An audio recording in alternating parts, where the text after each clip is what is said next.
As Angela Merkel arrived in Parliament today, it was already clear that this wouldn't be a normal address to the Bundestag. At the forefront was the recent far-right violence in eastern Germany. She started her speech with a strong call for a common togetherness against exclusion and incitement.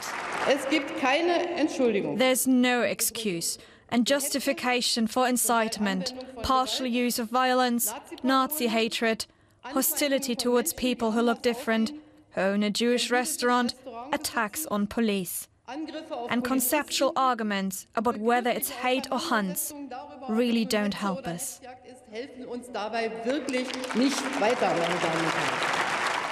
The largest opposition party in the Bundestag, the far-right Alternative for Germany, or AfD, has drawn its own conclusions, blaming foreigners and migrants for Germany's problems. Chancellor Merkel, you have nothing more to offer this country and its citizens except stubbornness, arrogance and insults. You're barricading yourself in the Chancellery, further away from reality. I repeat my question. Who endangers the inner peace of this country? Not us.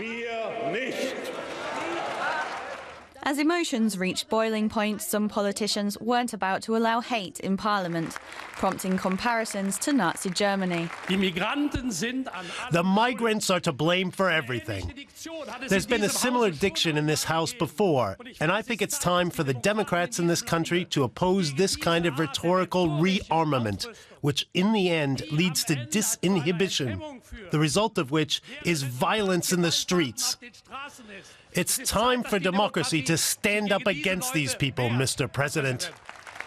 Lively dispute over the basic values of German democracy, and in the centre of it all, the German Chancellor and her migration policy.